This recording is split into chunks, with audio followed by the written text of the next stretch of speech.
Hey, it's Johnny Flynn. Hello, Connecticut and New England. I want to walk you through the process that people are being robbed.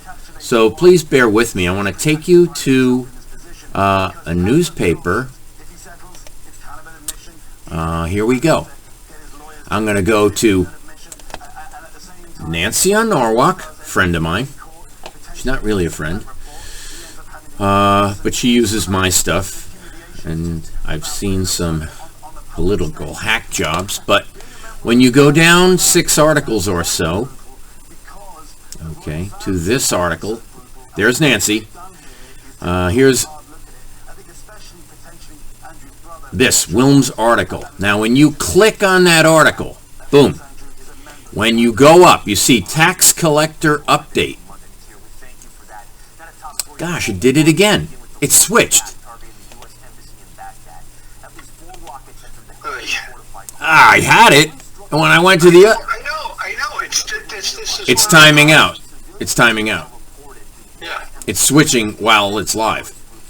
Yeah. Oh, man. John, I got to jump here. Bye. But I'm going to try to get some pictures. Oh, here it is. I got it. Click here for more information. Ready? This is the wall of shame. These poor individuals owed taxes to the city of Norwalk, and they started foreclosure. Expert attorneys like Casanova Creek, Ed Marcus, and Benchmark extorted these people to pay Norwalk's taxes. Now, they had no lien. It's illegal. I've got a guy on the phone. Maybe he can make a 1-minute comment, whatever time he wants. Andrew, want to say a word or two? Just explain the process and how it's corrupt. The town can put a lien on your property. That's basically it at best. But what's going on is these attorneys are coming in and purchasing and then going to foreclose on your property, and then they extort the money from in excess of what the taxes were. Right, they charge taxes, interest, penalties, whatever they can get away with. And in the case of Tor, right? In Tor's case, they took the whole home. Twice. They took his father's house, then they took his mother's house, then they arrested him. The same judge. Warrant for his arrest. Stole 2 properties for pennies on the dollar. And when you look at what's going on here, this is legalized extortion. I'll tell you why. Because there's no right for a third party to foreclose on your house if they don't have standing. These are collection agencies that are not registered with the state, they're not licensed, and they are criminal enterprises. Do you agree? Yes, I do. Okay, so time and time again, see all these poor people that had paid stickers on the screen? They're victims of organized crime. Don't pull any punches. They are foreclosing as fast as they can. Now, if you go back to the ad in Bridgeport, the tax assessor is being accused of taking bribes. Well, who's friends with Lesa? What's her name? Biagiarelli, CCMC Esquire. She's an attorney working for the city, a tax collector in the city of Norwalk.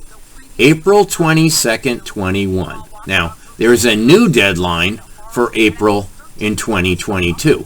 I am going to personally contact every single person on the shame wall, and I'm going to inform them about the racketeering going on.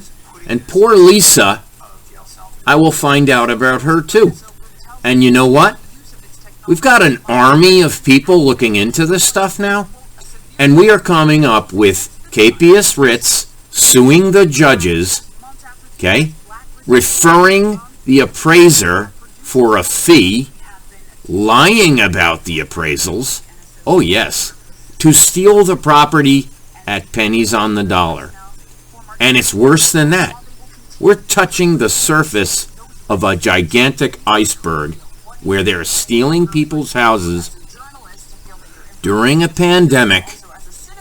And in Tor's case, the guy we mentioned, he paid the $75,000 lien, and they never removed it. Do you understand what I'm saying? They never removed the tax lien. People are paying for the taxes through the attorneys.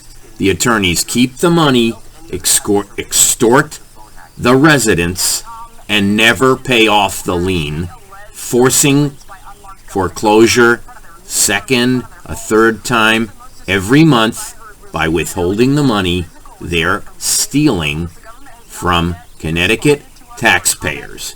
They're paying the tax to the law firm. Oh, yes, they are. Many cases of it. New Canaan has a case. There's 2 in Westport. There's 3 in Norwalk I know of. And who's taking the benefit? Well, those esquires, commissioners of the court, weaponizing the court for their personal gain during a pandemic hardship. Excuse me, but right now there's a woman being evicted with 14 people in her house, including a special needs kid. The foreclosure is in January. It's this month. It was 7 degrees out this morning.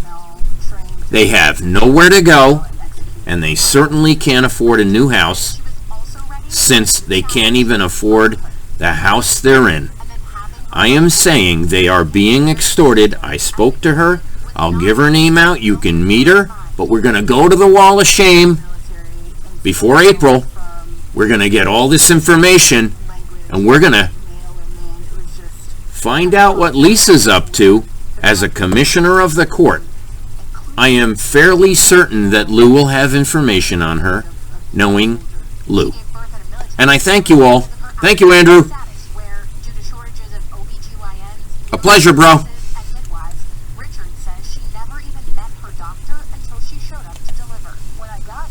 There you go. 7 minutes.